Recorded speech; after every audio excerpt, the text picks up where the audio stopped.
이 말씀은 살아계신 하나님의 말씀입니다. 오늘 우리에게 주신 하나님의 말씀을 함께 합독하시겠습니다.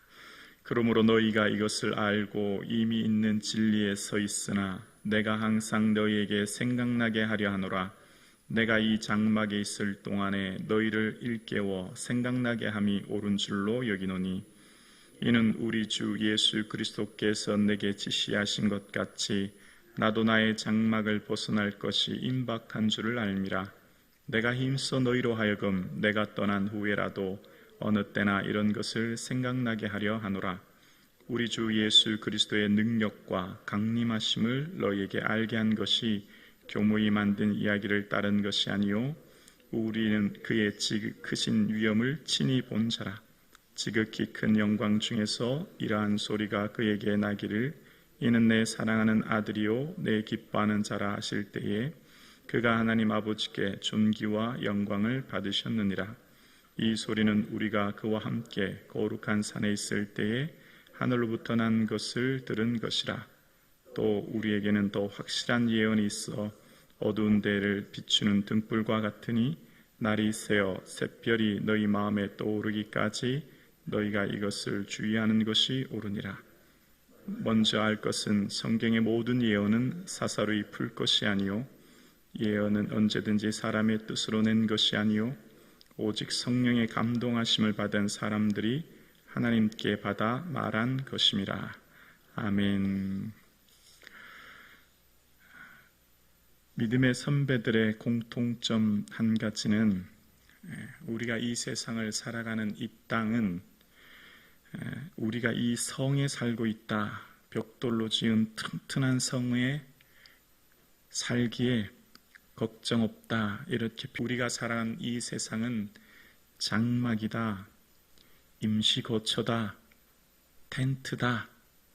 왜 그렇게 얘기합니까? 영원한 하나님 나라가 있기 때문입니다. 오늘 본문 13절도 이렇게 시작합니다. 내가 이 장막에 있을 동안에 너희를 일깨워 생각나게 함이 옳은 줄로 여기노니.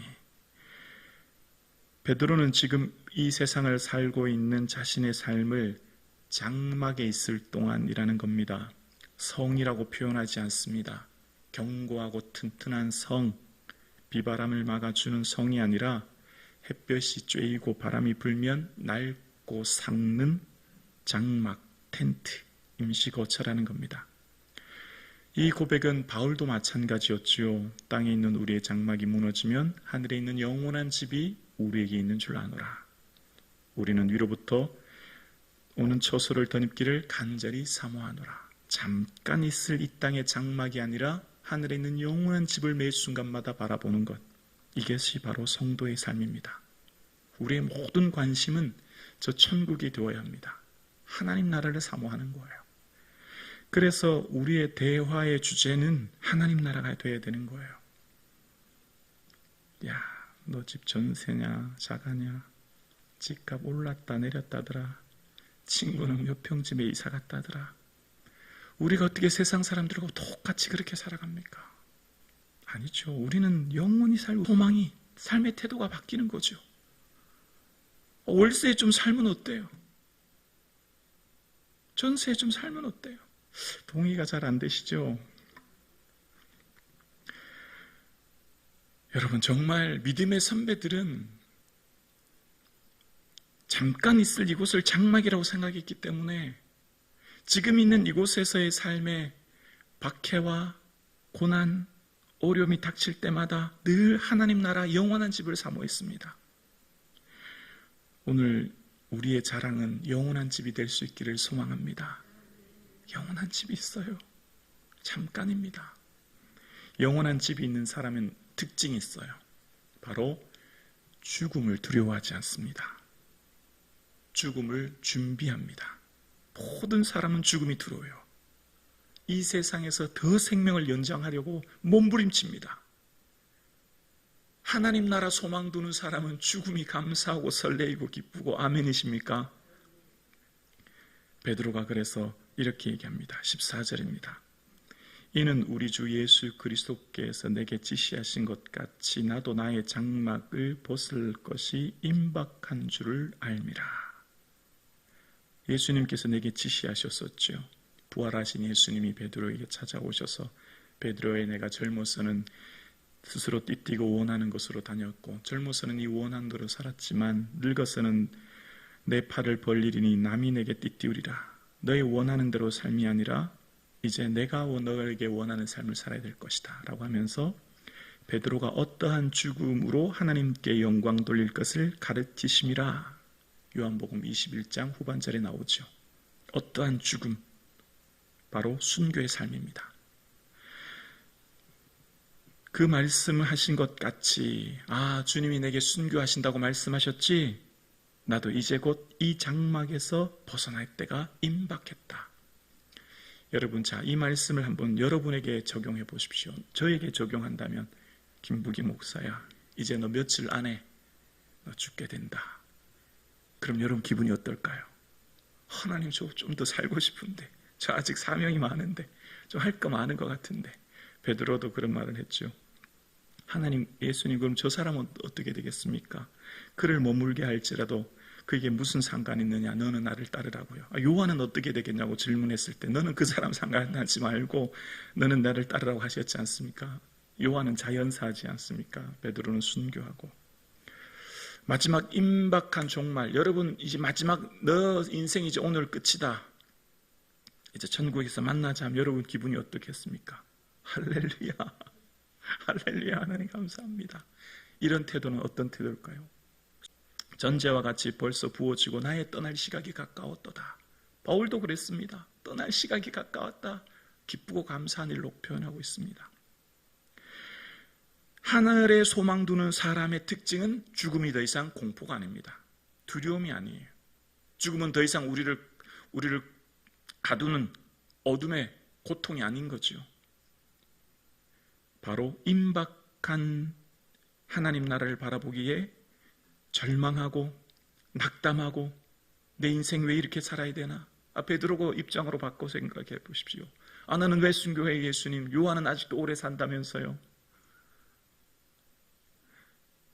우리의 삶 가운데 하늘을 소망하는 자는 반드시 죽음이 더 이상 공포가 되는 것이 아니라 은혜와 영광이 때임을 믿고 확신하고 기다리게 될 줄로 믿습니다.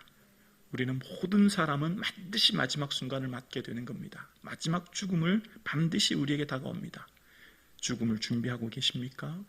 그 말은 곧 천국을 준비하는 삶과 동료입니다.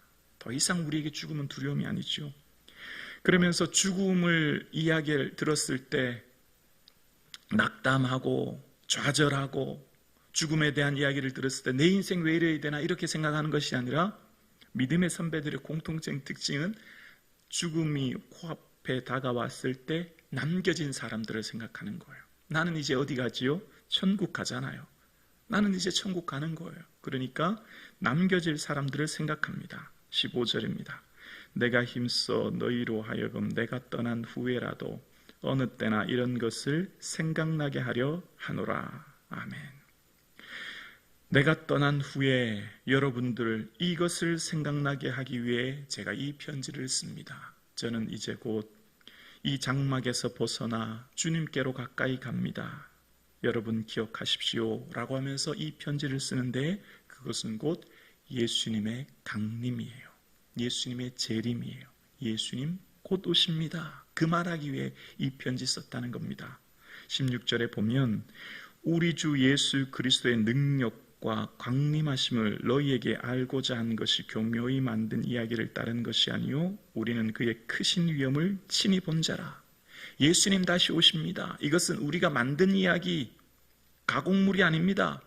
우리는 반드시 우리는 예수님을 본 사람들 아닙니까? 여기서 우리 주 예수 그리스도의 강림이라고 하는데요. 이 강림이라고 하는 파루시아라고 하는 원어의 뜻은 이때 당시 황제가 그 다스리는 속국의 성을 방문할 때 고위 관료와 온 성의 도시 시민들이 성문 밖까지 나와서 손을 흔들며 환영하며 환영하는 모습을 표현할 때 이 파루시아 강림이라는 것을 쓴 겁니다.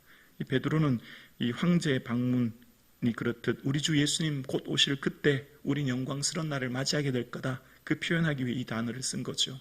그러니까 베드로가 지금 나는 이제 곧 순교하여 이 장막에서 벗게 되지만 남겨진 여러분들 잘 기억하십시오. 예수님 곧 오십니다. 이게 우리에게 하시는 말씀이에요. 오늘 저와 여러분이 이 소망 가질 수 있기를 주의 이름으로 축원합니다. 예수님 곧 오십니다. 예수님 곧 오세요. 가장 어리석은 자들이 항상 주님 더디 온다고 생각하는 겁니다. 가장 어리석은 자들이 항상 나는 부자라 부요하여 부족한 것이 없다고 생각하고 성을 더 크게, 창고를 더 크게 짓는다고 생각하고 거기에 많은 것을 쌓아두면 내 미래가 튼튼하다고 생각하는데 착각이죠. 오늘 밤 내 영혼을 거두리니 오늘 밤 주님이 내 생명 가져가면 쌓아놓은 것 아는 것도 아닙니다. 늘 사람들은 생각해요. 재물이 많으면 내 미래가 안전할 거라고. 재물이 많으면 내 미래가 길어질 것이라고. 주님께서 오늘 밤 내 영혼을 거둬가시면 아무것도 아니죠. 모든 생명이 주의 손에 있거든요. 우리의 삶이 오직 주님 다시 오실 날을 손꼽아 기다릴 수 있기를 주의 이름으로 간절히 축원합니다. 이것이 우리의 진정한 소망이 되어야 합니다. 우리의 모든 대화의 주제, 관심의 주제, 생각의 주제가 하나님 나라, 저 천국, 이 땅의 사람들과 똑같은 대화를 하고 그 사람들과 살고 함께 살지만 구별된 삶을 살아야 되는 거죠. 그래서 베드로가 얘기하는 거예요. 예수님께서 곧 오십니다. 우리는 예수님을 친히 보았습니다. 뿐만 아니라 우리는 예수님 하신 하나님의 음성을 들었습니다. 이는 내 사랑하는 아들이요 내 기뻐하는 자라고 말씀하셨던 하나님의 음성을 우리는 들었고 그 영광을 받으신 예수 그리스도를 우리는 보았습니다. 우리가 친히 보고 들었습니다. 그렇게 얘기하면서 내가 이제 떠나가고 나면 그 주님 다시 오실 터인데 여러분 이것을 꼭 기억하십시오. 바로 더 확실한 예언, 내가 보았던 변화산에서의 그 음성, 그 환상보다 더 중요한 것은 성경입니다. 말씀입니다. 말씀 붙드십시오. 이단의 논리, 세상의 환경의 가치 따라 이리저리 흔들리는 인생이 아니라 말씀 부여잡고 묵상하고 의지하고 그 말씀 따라 사십시오 라고 하면서 20절에 먼저 알 것은 성경의 모든 예언은 사사로이 풀 것이 아니다 라고 이야기하는 거예요. 그 앞절에 19절에 보면 이렇게 시작하죠. 우리에게 더 확실한 예언이 있어. 더 확실한 예언이란 말은 왜 이 표현을 썼죠? 나는 변화산에서 하나님의 음성을 들었는데 하나님께서 예수님께 이는 내 사랑하는 아들이라 기뻐하라 말씀하셨던 그 환상을 우리는 보았고 그 영광 중에 하나님의 음성을 들었지만 그것보다 더 확실한 예언이 있다. 그게 바로 성경이다. 이 말씀 붙들어야 된다. 그 얘기를 지금 하는 겁니다. 환상, 계시, 은사, 능력 중요하지만 가장 확실한 예언, 가장 확실한 특별한 계시는 성경인 줄로 믿습니다. 오직 성경을 붙드시고 성경을 의지하여 말씀을 묵상하셔야 됩니다. 그래서 베드로가 말하죠. 지식에 자라가라고요. 끊임없이 말씀을 읽고 묵상하여 우리의 삶의 신앙이 늘 자라가야 합니다. 늘 하나님께 가까이 나아갈 수 있도록 우리의 신앙은 성장해야 되는 거죠. 그래서 이 말씀은 하나님께서 주신 확실한 성경을 붙들고 살아가라 이야기하고 있는 겁니다. 오늘 함께 새벽 예배 드리시는 사랑하는 성도님, 오늘에나 오실까? 내일에나 오실까? 정말 간절히 예수님 바라보고 예수님 기다리는 저와 여러분 되기를 주님의 이름으로 축원합니다.